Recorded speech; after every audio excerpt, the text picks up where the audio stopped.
नौजवान था और यतीम भी था। शौक बन गया दीन पढ़ने का।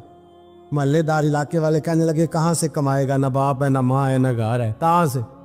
हजरत रूमी कहते हैं नौजवान ने जंगल में झोंपड़ी लगा ली।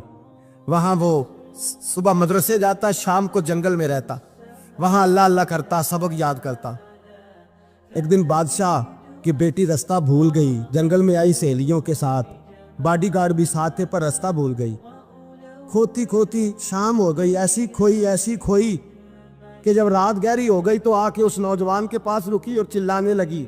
शेर के दहाड़ने की आवाज आती है, भेड़िए के बोलने की आवाज आती है। नौजवान अकेला, सहेलियां बिछड़ गई, गार्ड बिछड़ गए। कहने लगी मैं परेशान हूँ, मुझे जगह मिल जाएगी। नौजवान कहता मैंने शहजादी देखी और मुझे भी पता था कि घर एक ही है और आग को अंदर से दरवाजा भी बंद करना पड़ता है, जंगल जानवर भी आ जाते हैं। कहते मेरी छोटी सी कुटिया में, झोंपड़ी में वो आई, रो के कहने लगी सहारा कोई नहीं, अगर मैं पीछे निकलूंगी तो भेड़िए खा जाएगा। कहते मैंने उसे जगह दे दी। अकेली औरत, चिराग जल रहा है, सबक याद कर रहा हूँ। मेरे नबी पाक ने फरमाया जहाँ मर्द औरत अकेले हो तीसरा शैतान होता है। और शहजादी, वो बच्चा कहता है सबक याद करता रहा सारी रात। वो बच्ची को कहा सो जा, पर वो कहती है नींद मुझे भी कहाँ आई। ऐसे मौक़ों पर नींद, सारी रात सबक याद करता। थोड़ी थोड़ी देर के बाद चिराग जलता तो उस पर उंगली रखता, हाथ जलता तो पीछे खींचने, फिर दूसरी उंगली रखता, थोड़ी देर के बाद जलता तो खींचने, हाथ सारा जल गया। सुबह किरणें चमकी तो कहने लगा चल निकल जा, दौड़ जा, बस बड़ा सब्र का इम्तिहान हो गया, चली जा। शहजादी बाहर निकली, सिपाही ढूंढ रहे थे। बादशाह खुद जंगल में निकला हुआ था, मेरी बेटी मिल गई। बादशाह तन्हाई में जाके कहने लगा बेटा मैं दुनिया को बताऊंगा कि मेरी बेटी खोई नहीं थी, सिपाही साथ ही थे। ये बड़ा मुश्किल होता है, बेटी तो भूल के भी रात कहीं रह पड़े तो लोग जीने नहीं देते, तो बेटा मुश्किल हो जाएगा मेरे लिए। कहाँ थी? उसने कहा नेक नौजवान के पास। उसने कहा बेटा मैं तो तेरी बात मानूंगा पर दुनिया नहीं मानेगी। अगर उस नौजवान ने किसी को बता दिया कि तू उसके पास थी तो फिर लोग मेरा जीना मुहाल कर देंगे। बेटा मैं मर जाऊंगा, मेरी मजबूरी ये है कि वो कहीं राज ना उगल दे वो नौजवान, उसे कत्ल करना पड़ेगा। औरत ने मिन्नतें की, उस बेटी ने कहा मेरे मौसम को मारोगे, रोई। और वो कहने लगा मैं बादशाह, वो मेरा अपना वकार है, मैं उसको छोड़ नहीं सकता। गिरफ्तार कर लाए सिपाही। वक्त तय हो गया सजा का। अकेले कारकोशरी में रखा गया, जो उसके खास एतबार वाले थे उनकी ड्यूटी लगाई। बादशाह ने बुलाया, पहले बिलम आया। औरत कहने लगी, बेटी कहने लगी एक दफा तो बुलाओ ना, एक सवाल बस पर्दे में रह के पूछना है और फिर जो आपका जी चाहे, मेरे मौसम को मारना तो है, तो मर्जी आपकी। सामने खड़ा किया, नौजवान पर्दे के पीछे, औरत खड़ी हो गई। बादशाह बीच बैठ गया। बीबी कहने लगी सारी रात बेदार मैं भी रही, सोया तू भी नहीं। वो जो तू चिराग के करीब हाथ लगा के जलाता था वो समझ नहीं आई। नौजवान रो पड़ा, कहने लगा क्या करूं, मैंने रसूलुल्लाह का दीन पढ़ा है, क्या करूं, मैंने हुजूर का दीन पढ़ा है। मैंने पढ़ा है कि जानी को सबसे नीचे दोज़ख के सबसे निचले दर्जे में जलाया जाए, उसे जहन्नमियों का पीप और रेशा पिलाया जाए, कंद खिलाया जाए। ये रवायतें पड़ी हुई थी। थोड़ी थोड़ी देर के बाद शैतान मुझे कहता था बदकारी कर ले। मैं अपना हाथ उसी वक्त जब शैतान मशवरा देता तो मैं आग पे करता। मैं कहता अगर ये बर्दाश्त हो गई तो वो भी हो जाएगी। जब हाथ जलता तो मैं समझ जाता नहीं तुझसे तो ये नहीं बर्दाश्त होती तो वो कैसे होगी। फिर मुझे शैतान मशवरा देता कोई देख नहीं रहा, तो बुलाने नहीं गया, खुद आई, मैं दूसरी उंगली लगा देता। मैंने हाथ जलाया और मैं समझ गया जब छोटे से चिराग की इतनी सी शमा की आग नहीं बर्दाश्त होती तो दोज़ख कैसे बर्दाश्त होगी। कहता मैं बाज आया। बादशाह ने ये कहानी सुनी, लफ्ज सुने तो चीख मार के रोया। कहने लगा तालिब इल्म तू तो मेरे नबी का सच्चा गुलाम है, और मेरे रसूल के जो सच्चे गुलाम होते हैं उन्हें फांसियां नहीं दी जाती, उन्हें तख्त पर बिठाया जाता है। अब तुझे सजा नहीं होगी बल्कि मैं अपनी बेटी का निकाह तेरे साथ करूंगा और मेरे बाद इस सल्तनत का बादशाह भी तू ही बनेगा। अब वो नौजवान वहां नारे लगा रहा है, कहता लोगों तुम मुझे कहते थे दीन से क्या मिलता है, दीन से तो अल्लाह तख्त व ताज भी अता फरमा देता है। अगर नौजवान शर्मो हया वाले बन के रहे अल्लाह सारी इज्जतें दे देगा। देखे ना अल्लाह के फजल से इज्जत मिलती है, और जब कोई इज्जतदारों जैसा काम ही ना करे। एक बात और अर्ज करनी है पर वक्त थोड़ा रह गया। जवानों मैं ना जब कभी परेशान होता हूँ ना तो मैं ये वाली बात खोल के पढ़ता हूँ वाला, ये बात ढारस बनाती है। ढारस توانائی دیتی ہے, پورا مضمون باندھا ہے. اعلیٰ حضرت کہتے ہیں بہروپیہ تھا, مداری, روپ بدل بدل کے دکھایا کرتا تھا, بادشاہوں سے انعام لیتا تھا. ایک دن اورنگزیب عالمگیر کے پاس آ گیا, کہنے لگا میں روپ بدلوں گا, اگر آپ پہچان نہ سکے تو میں انعام لوں گا. آپ نے فرمایا میں کوئی ایسے ویسا بادشاہ نہیں, کہا مجھے دھوکہ دینا مشکل ہے. کہا نہیں میں روپ بدلوں گا. حضرت اورنگزیب عالمگیر بڑے نیک بادشاہ گزرے, بڑے پرہیزگار. وہ بہروپیہ کہنے لگا میں روپ بدلوں گا, آپ نہیں پہچان سکیں گے. فرمایا چل جتنا تیرے اندر زور ہے لگا لے. حضرت نے اعلان کیا کہ میں نے فوجی بھرتی کر دیں, 2 ماہ کے بعد ٹیسٹ ہوگا. وہ 2 مہینے دوڑتا رہا, رنگ روپ بناتا رہا, آیا ٹیسٹ دینے, 2-3 سپاہیوں کا امتحان لیا. اس کی باری آئی تو 10 روپے دیے, کہنے لگے تیرے آنے جانے کا کرایہ میں نے تجھے پہچان لیا ہے. کچھ دنوں کے بعد جانے لگے سفر پر, تو بھکاری آ گئے خیرات مانگنے. اس نے بھی سارے منہ پر سیاہی مال لی, کپڑے پھاڑ لیے, سر کے بال مڈا لیے, پگے تک کٹا لی, بدرنگ ہو کے آیا.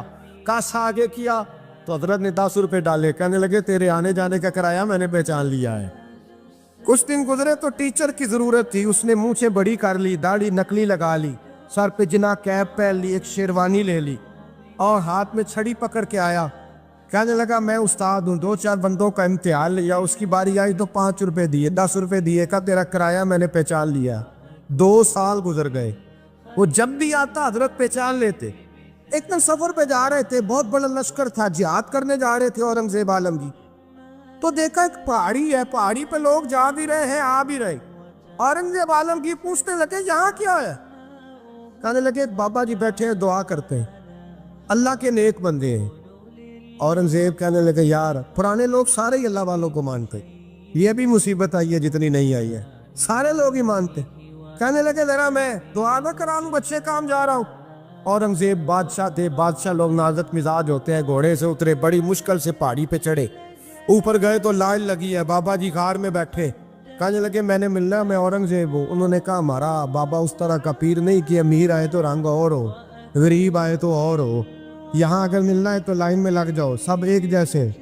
اب لائن میں کھڑے ہو گئے, 50 آدمی آگے تھے, کہتے ہیں 51واں نمبر تھا. تھک گیا دھوپ میں کھڑا کھڑا. جب میں پہنچا غار کے دہانے تو میں نے بابا جی کے چہرے پہ نظر ڈالی تو بڑا نورانی چہرہ, بڑی خوبصورت لب و لہجہ. میں نے کہا میرے جیسا آدمی بھی پگڑی باندھ لے تو اچھا لگنے لگ جاتا ہے, بڑا خوبصورت انداز. کہتے ہیں میں ان کے پاس اتحیات کی حالت میں بیٹھ گیا. میں نے کہا حضور میں جا رہا ہوں جہاد کرنے, دعا کرنا. بزرگوں نے ہاتھ اٹھائے, اللہ اس کی مدد فرما, دین کو غلبہ عطا فرما, اسے دین کا سچا پکا سپاہی بنا. پھر تھپکی دی, 2-4 نصیحتیں نکال ڈالی, دیکھنا ظلم نہ کرنا, زیادتی نہ کرنا, جب تم جیت کر نہ کرنا, غرور نہ کرنا, نصیحتیں بھی کر دی. کہتے ہیں اب جب میں اٹھا تو 2-4 دینار بطور نذرانہ مسلح کے نیچے رکھے, اور الٹے قدم جب میں غار سے اترا انہوں نے رومال جھاڑا اور اٹھ کے کھڑے ہو گئے. کہنے لگے آج نہیں تو نے پہچانا, آج نہیں تو نے پہچانا, میرا انعام بنتا ہے, آج نہیں پہچانا, لا پیسے. اورنگزیب کہنے لگا یار تو نے حد کر دی, کہاں چڑھا کہاں کھڑا رہا, دھوپ میں تھک گیا, کمال کر دی بھائی تو نے. پتا تو کیا لے گا, اب تو جلدی بتا, وہ کتنے لوگ پیچھے دھوپ میں کھڑے ہیں, لشکر سارا کھڑا ہے, کیا لے گا؟ اس نے کہا سب سے قیمتی ہیرے وہ ہے جو تیرے سر کے تاج میں لگے ہوئے, مجھے تیرا تاج چاہیے. او بھائیو سننا اور یاد رکھنا, میرے اعلیٰ حضرت کہتے ہیں بادشاہ نے سر کے اوپر سے تاج اتارا, بہروپیے کے قدموں میں رکھا اور کہنے لگے یہ لے, اور یہ تو تیرا مانگنے پر میں نے دیا ہے نا, میں واپس آتا ہوں تو آنا میں اپنی مرضی سے بھی تجھے دوں گا. تو نے اورنگزیب جیسے بندے کو دھوکہ دیا, آنا میں اس وقت بھی دوں گا. وہ دے کر بس بات ختم ہو گئی, حق ہو گئی. دے کر کہتے ہیں جب میں پلٹا نا واپس, بہروپیے نے آواز دی بادشاہ ٹھہر جا. تو میں نے پلٹ کے دیکھا تو کہنے لگے یہ اپنا تاج لے جا, اٹھا اور لے جا. میں نے کہا 2 سال بیت گئے تجھے محنت کرتے, آج قابو آیا تو لے جاؤ. کہنے لگا لے جا, مسئلہ سمجھ میں آ گیا. میں نے کہا مجھے بھی تو سمجھانا. کہتے ہیں وہ پھوٹ پھوٹ کے رویا, اس کی آنکھیں برس پڑی, سیلاب کی طرح آنسو بہہ نکلے, تڑپا اور رو کے کہنے لگا بادشاہ میں نے جھوٹ موٹ رسول اللہ کی غلامی اختیار کی تھی, جھوٹ موٹ کی داڑھی, جھوٹ موٹ کی پگڑی, جھوٹ موٹ کا فقر, میں نے جھوٹ موٹ نبی پاک کا لباس پہنا ہے, تو تیرے جیسے بادشاہوں کے تاج میرے قدموں میں آ گئے ہیں. अगर मैं सचमुच रसूलुल्लाह का गुलाम बनूंगा तो अल्लाह क्या कुछ अता फरमाए, अल्लाह कितनी नेमतों से नवाजे। मेरे आला क्या फरमाते हैं, आला हज़रत फरमाते हैं फरिश्ते भी करते हैं ताज़ीम मेरी। कौन जी? अल्लाह। ऐसा अकीदा भी कम मिलेगा जो बरेली के इमाम का अकीदा है, ऐसा भी कम। कहते हैं फरिश्ते भी करते हैं ताज़ीम मेरी। क्यों? फरमाने लगे फिदा हो के उन पर ये इज्जत मिली।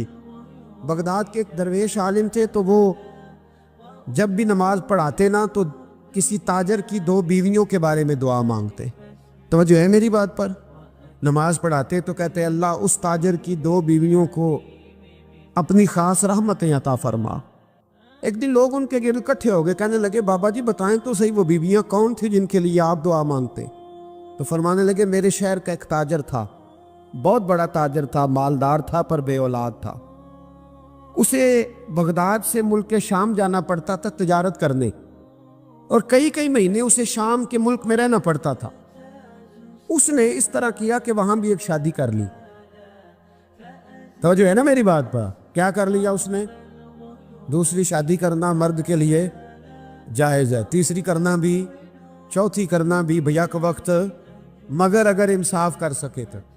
अगर चारों में हम ना आधा मसला सुनते हैं और आधा ही बयान करते हैं, अगर इंसाफ ना कर सके फिर उसके लिए 4 जायज़, फिर वो एक ही रखेगा। तो अजीज दोस्त, दूसरा निकाह कर लिया, शादी हो गई। अब वो वहाँ कुछ ज़्यादा वक्त गुजारने लगा, मालदार आदमी था, बीवी को मकान भी लेके दे दिया। अब वो जरा देर से आता वापिस, और जब आता भी तो उसके वो वाले अंदाज ना होते जो पहले हुआ करते थे। अब बीवी से बड़ा जासूस भी कोई नहीं होता, उसको तो पहले पता चल जाता है कि माजरा क्या है, उसे बड़ी खबर होती है। तो उसने महसूस कर लिया कि बदले बदले से मेरी सरकार नज़र आते। वो कहने लगी अब के जब आता जाता है तो इसके हालात कुछ बदले बदले से हैं, माहौल कुछ और है। उसने एक बूढ़ा आदमी जो उसका अजीज़ भी था और समझदार भी था उसको तैयार किया। कहने लगी अब के जब मुल्क के शाम जाए ना तो इसका पीछा करना और ख़बर करना कि कहाँ रहता है, कहाँ जाता है, क्या करता है। वो बूढ़े बुजुर्ग जो थे वो खातून के कहने पर कुछ उसने किराया भी दिया। वो उस ताजर के पीछे गए और वापस आके खबर दी। कहने लगे कि ये तो 2-3 साल बीत गए, इसने वहाँ भी शादी की हुई है, तुझे बताया ही नहीं। बीवी बड़ी समझदार थी, हौसला मंद, ज़ीरत, उसने शोर नहीं मचाया। उसने कहा कि मैं ना अब जब आएगा ना तो तरीके से बात करूँगी और पूछूंगी कि ऐसा क्यों किया। और ये भी उसने आके बताया कि अगर तेरे साथ निकाह के बाद उसे औलाद नहीं मिली तो औलाद वहाँ भी कोई नहीं, कि मुकम्मल तफसीलात। अब जब इस दफ़ा खामद आया तो आते ही वो बीमार हो गया, कमज़ोर होने लगा। अब खातून ने मुनासिब नहीं समझा कि आते ही धड़ाम से मैं उसके सर पर ये ठोड़ दूँ कि तूने निकाह किया हुआ है और मुझे बताया नहीं। वो जरा तसल्ली में रही, कुछ वो बीमार था, हौसला रखा, खिदमत करती रही। कुछ दिन गुजरे तो वो ताजर इंतकाल कर गया, फौत हो गया। अब राज खोल न सका, इद्दत गुजारी, और जब सारा माल जमा किया ना तो अशरफियों की बोरियां भर गई। सारा माल उस बीबी का, 4 बोरियों में अशरफियां, 4। यहाँ तो पेट का दोज़ख है, माज़ अल्लाह, भरता ही नहीं। हाल मिन मजीद, हाल मिन मजीद। वो जो कहते थे ना कि बस बाहर चला जाऊं और बाहर मैं कुछ थोड़े से पैसे कमा के 2-3 साल में लौट आऊँगा, फिर यहाँ आके कोई कारोबार करूँगा, वो गए हैं तो वापस नहीं आए। वो जो कहते थे ना बस मैंने इतना सा कारोबार करना है कि मकान बन जाए, उन्होंने 4 मकान भी बना लिए हैं, लेकिन ब्रेक हल में मजीद की दौड़ है। अब 4 बोरियां उस औरत ने छुपाए रखी। कोई बंदा नहीं जानता बगदाद में कि मुल्क के शाम में ताजर की दूसरी बीवी भी है। जब वो फारिग हुई तो उसने उस बूढ़े जासूस को फिर बुलाया और 2 बोरियां ऊंट पे रखी, खुद भी साथ बैठी और मुल्क के शाम गई। अल्लाह अकबर। वो बुजुर्ग कहते हैं मैं ऐसे नहीं दुआ करता। उसको जाके कहने लगी मैं अकेली वारिस नहीं हूँ, आधे की वारिस तू भी है।